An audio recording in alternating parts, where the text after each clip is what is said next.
Welcome back friends to the GS platform YouTube channel. दोस्तों आज की वीडियो में हम लोग देखेंगे करंट अफेयर हार्ड टेस्ट 4। इससे पहले 3 वीडियोस बनाए जा चुके हैं, अगर आपने उनको नहीं देखा है तो चैनल पर जाकर आप देख सकते हैं। तो इस वीडियो में आपको 10 इंपॉर्टेंट क्वेश्चन मिलेंगे जिनको आपको अपनी तरफ से सॉल्व करना होगा, और सॉल्व करने के बाद वीडियो के लास्ट में आप कमेंट करके जरूर बताएंगे कि आपके इसमें कितने सही हुए। तो चलिए शुरू करते हैं आज का वीडियो। तो देखिए यहाँ पर सभी क्वेश्चंस को सॉल्व भी किया जाएगा, इनसे संबंधित जो भी एक्स्ट्रा फैक्ट हैं वो भी डिस्कस किए जाएंगे। तो सबसे पहले पहला क्वेश्चन देखते हैं। विश्व आर्थिक मंच यानी कि वैश्विक आर्थिक मंच द्वारा जारी वैश्विक लैंगिक रिपोर्ट के अंतर्गत भारत को कौन सा स्थान मिला है? तो यहाँ पर देखिए 4 ऑप्शन है। ऑप्शन ए 109वां स्थान, ऑप्शन बी 110वां स्थान, ऑप्शन सी 111वां स्थान, ऑप्शन सी है यहाँ पर 112वां स्थान, ऑप्शन डी 108वां स्थान। तो इसका जो राइट आंसर होगा 108वां स्थान, ऑप्शन डी सही होगा। तो हाल ही में दिसंबर 2018 में WEF यानी कि वर्ल्ड इकोनॉमिक फोरम, जिसे कि विश्व आर्थिक मंच बोला जाता है, इसने हाल ही में ग्लोबल जेंडर गैप रिपोर्ट 2018 जारी की है, और इसमें कुल 149 कंट्रीज को शामिल किया गया, और इसमें भारत को 108वां स्थान मिला है, ये आप ध्यान रखिएगा। और इसमें 0 से 1 के बीच में पॉइंट्स दिए गए हैं, और इसमें अगर हम बात करें आइसलैंड, तो इसमें सबसे अधिक पॉइंट आइसलैंड को मिली हुई है, जिसका स्कोर 0.858 है। राइट, ध्यान रखिएगा इस पॉइंट को। यहाँ पर मैं आपको बता दूं कि इस सूचकांक में भारत को 0.665 का स्कोर मिला है, और भारत 108वें स्थान पर रहा है। राइट, यहाँ पर अगर हम भारत के पड़ोसी देशों की बात करें तो इसमें सबसे मोस्ट इंपॉर्टेंट पॉइंट पता होना चाहिए कि जो पाकिस्तान है, इसका जो स्थान है वो है 148वां। राइट, तो आपका फर्स्ट क्वेश्चन कंप्लीट हुआ। नेक्स्ट क्वेश्चन देखते हैं, question number second. New India insurance company limited के नए अध्यक्ष और प्रबंध निदेशक कौन बने हैं? यहाँ पर देखिए 4 ऑप्शन है। Option A Atul Maheshwari, option B Deepak Agarwal, option C Atul Sahay, option D G Srinivasan. यहाँ पर देखिए जो भी राइट आंसर होगा वो आपको बताना होगा। मैंने आपको पहले भी बताया है कि इन क्वेश्चंस को आप पहले अपनी तरफ से सॉल्व कीजिए, लेकिन इनका जो आंसर है वो भी मैं आपको बताऊंगा। तो इसका आंसर हो जाएगा ऑप्शन सी अतुल सहाय। राइट, तो हाल ही में दिसंबर 2018 में अतुल सहाय को केंद्र सरकार द्वारा the new India insurance company limited के नए अध्यक्ष और प्रबंध निदेशक यानी कि CMD नियुक्त किए जाने की हाल ही में उन्होंने घोषणा की है, और इस पद पर वो जी श्रीनिवासन का वो स्थान लेंगे, और इनका जो कार्यकाल रहेगा वो आपका 5 वर्ष तक रहेगा। राइट, नेक्स्ट क्वेश्चन देखते हैं, क्वेश्चन नंबर थर्ड। रांची में आयोजित वैश्विक कृषि और खाद्य सम्मेलन 2018 में कौन सा देश साझीदार नहीं था? यानी कि आपको ये बताना है कि इसमें से कौन सा देश है जो साझीदार यानी कि पार्टनर नहीं था। यहाँ पर देखिए 4 ऑप्शन है। Option A China, option B Philippines, option C Mongolia, या फिर म्यांमार। तो इसका आंसर हो जाएगा ऑप्शन डी यानी कि म्यांमार इसमें पार्टनर नहीं था। और इसका आयोजन नवंबर माह में जो कि 2018 में आयोजित किया गया था रांची में, और इस समिट का जो शुभारंभ है वो केंद्रीय कृषि एवं किसान कल्याण मंत्री राधा मोहन सिंह ने किया था। ठीक है, ये आप ध्यान रखेंगे। और इसका जो उद्देश्य है वो वर्ष 2022 तक किसानों की आय को दोगुनी करना इसका प्रमुख लक्ष्य रखा गया था, वैश्विक कृषि और खाद्य सम्मेलन 2018 का। राइट, नेक्स्ट क्वेश्चन देखते हैं, क्वेश्चन नंबर 4। केंद्र सरकार ने भारतीय प्रतिस्पर्धा आयोग के नए अध्यक्ष के रूप में किसे नियुक्त किया है? बहुत ही इंपॉर्टेंट क्वेश्चन है। यहां पर देखिए 4 ऑप्शन है। Option A Sudhir Mittal, option B Devendra Kumar Sikri, option C Ashok Kumar Gupta, option D Rajesh Sai. तो इसका आंसर हो जाएगा ऑप्शन सी अशोक कुमार गुप्ता। तो हाल ही में नवंबर 2018 में केंद्र सरकार ने पूर्व IAS अधिकारी अशोक कुमार गुप्ता को भारतीय प्रतिस्पर्धा आयोग यानी कि कंपटीशन कमीशन ऑफ इंडिया का नया अध्यक्ष नियुक्त किया है, और उनका कार्यकाल 25 अक्टूबर 2022 तक, और या फिर 65 वर्ष की आयु जो भी पहले हो तब तक रहेगा। और इस पद पर वो कार्यवाहक अध्यक्ष सुधीर मित्तल का स्थान लेंगे। राइट, यहाँ पर मैं देखिए CCI की बात की गई। मैं आपको बता दूं कि भारतीय प्रतिस्पर्धा आयोग यानी कि कंपटीशन कमीशन ऑफ इंडिया का गठन 14 अक्टूबर 2003 को हुआ था, और ये भारत की एक विनियामक संस्था है जिसका उद्देश्य स्वस्थ कंपटीशन को बढ़ावा देना है। ठीक है, ये आप ध्यान रखिएगा। तो इस तरह की जो वीडियोस है इनमें जो क्वेश्चंस आपको मिल रहे हैं वो प्रीवियस 3 और 4 मंथ से रिलेटेड इंपॉर्टेंट क्वेश्चन यहाँ पर शामिल किए गए हैं। राइट, नेक्स्ट क्वेश्चन देखते हैं, क्वेश्चन नंबर 5।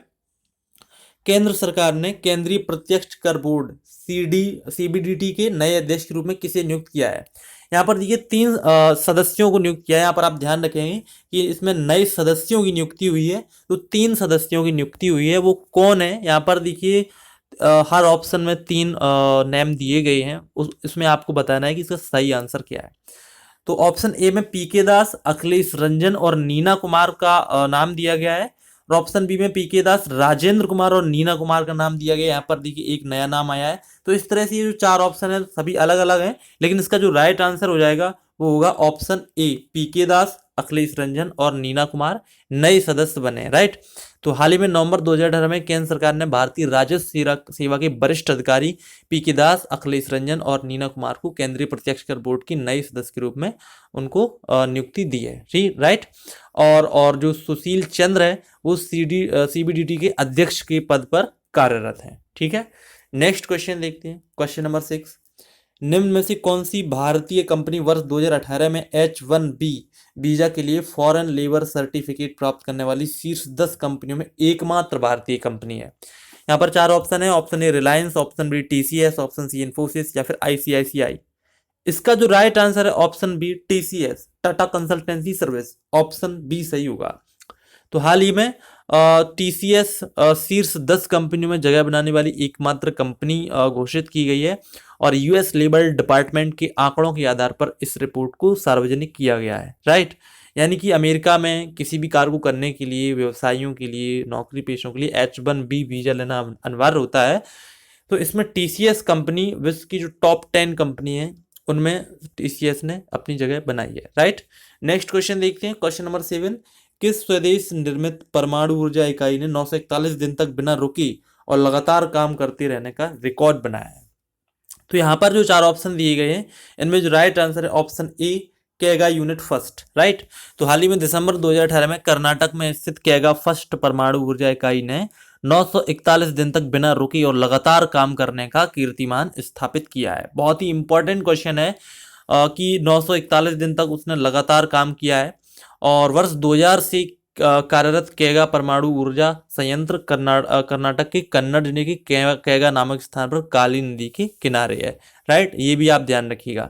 तो मैं आपको बताना चाहूंगा कि भारत के नाभिकीय विज्ञान और प्रौद्योगिकी के क्षेत्र में आत्मनिर्भरता का जो श्रेय है वो डॉक्टर होमी जहांगीर भाभा को दिया जाता है। और वर्तमान में भारत के गुजरात, कर्नाटक, महाराष्ट्र, राजस्थान, तमिलनाडु और उत्तर प्रदेश में इस तरह के जो परमाणु संयंत्र हैं वो स्थापित हैं, राइट। आपका 7वां क्वेश्चन कंप्लीट हुआ। नेक्स्ट क्वेश्चन देखते हैं, क्वेश्चन नंबर 8। दिसंबर 2018 में भारत और रूस की सेनाओं के बीच वार्षिक अभ्यास इंद्र के 10वें संस्करण का आयोजन कहाँ किया गया? यहाँ पर 4 ऑप्शन है। ऑप्शन ए अरब सागर, option B Cochin, option C Mannar की खाड़ी, ऑप्शन डी विशाखापट्टनम। तो इसका जो राइट आंसर है विशाखापट्टनम, ऑप्शन डी सही हुआ। तो हाल ही में दिसंबर 2018 के मध्य भारतीय नौसेना और रूसी नौसेना के बीच वार्षिक समुद्री अभ्यास इंद्र नेवी के 10वें संस्करण का आयोजन विशाखापत्तनम यानी कि आंध्र प्रदेश में किया गया। और इस अभ्यास का जो प्राथमिक उद्देश्य था वो दोनों देशों की नौसेनाओं के बीच समुद्री सुरक्षा के संचालन और प्रक्रियाओं का विकास करने के लिए पारस्परिकता को बढ़ावा देना। और ये जो अभ्यास है वो 2 चरणों में आयोजित हुआ था, ठीक है। तो आपका 8वां क्वेश्चन कंप्लीट हुआ। नेक्स्ट क्वेश्चन देखते हैं, क्वेश्चन नंबर 9। भारतीय तटरक्षक बल द्वारा स्वच्छ सागर 2018 अभ्यास कहाँ आयोजित किया गया? यहाँ पर देखिए 4 ऑप्शन दिए गए। Option A Mumbai, option B Chennai, option C Port Blair, option D Cochin. तो इसका जो राइट आंसर है पोर्ट ब्लेयर, ऑप्शन सी सही हो जाएगा। तो हाल ही में दिसंबर 2018 में भारतीय तटरक्षक बल द्वारा पोर्ट ब्लेयर में स्वच्छ सागर 2018 नामक एक क्षेत्रीय स्तर पर समुद्री तेल प्रदूषण प्रतिक्रिया अभ्यास का आयोजन किया गया। और भारतीय तटरक्षक बल आईसीजी की बात करें तो ये रक्षा मंत्रालय के अधीन होता है। और इसमें देखिए जो अभ्यास आयोजित किया गया ये समुद्र में खनिज तेल के बह जाने के कारण उससे होने वाले प्रदूषण को रोकने की तैयारी से संबंधित था, ठीक है। नेक्स्ट क्वेश्चन देखते हैं, इस वीडियो का लास्ट क्वेश्चन है। दिसंबर 2018 को जारी जलवायु परिवर्तन सूचकांक 2019 में भारत को कौन सा स्थान प्राप्त हुआ है? यानी कि जो रैंकिंग जारी की गई इसमें कौन सा भारत को स्थान मिला है? ऑप्शन ए है 12वां, ऑप्शन बी 14वां, ऑप्शन सी 11वां, ऑप्शन डी 16वां। तो इसका जो राइट आंसर है 11वां, ऑप्शन सी सही हो जाएगा। तो हाल ही में German watch new climate institute द्वारा एक जारी रिपोर्ट में भारत को इसमें 11वें स्थान मिला है। और इस सूचकांक को पहली बार 2005 में जारी किया गया था। और इन मापदंडों के आधार पर ये सूचकांक 56 देशों के जलवायु संरक्षण प्रदर्शन मूल्यांक पर इस पर आधारित था और वर्ष 2019 के जलवायु परिवर्तन सूचकांक में स्वीडन देश ने पहला स्थान हासिल किया है। राइट, जब का 10th क्वेश्चन कंप्लीट हुआ, उम्मीद करते हैं कि आपने सभी 10 क्वेश्चन को सॉल्व किया होगा। तो अब आपका समय है कि ऑनेस्टली इन सभी के आंसर आपके इसमें कितने सही हुए वो वीडियो के कमेंट बॉक्स में जाइए और इसका आंसर जरूर दीजिए कि आपके इसमें कितने मार्क्स आए।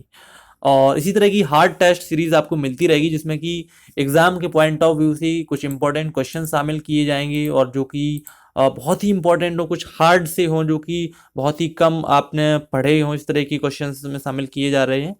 और इस तरह की वीडियोस की पीडीएफ भी वीडियो के डिस्क्रिप्शन में दी गई है, तो उसको डाउनलोड कर सकते हैं। तो मिलते हैं नेक्स्ट वीडियो में, तब तक के लिए नमस्कार।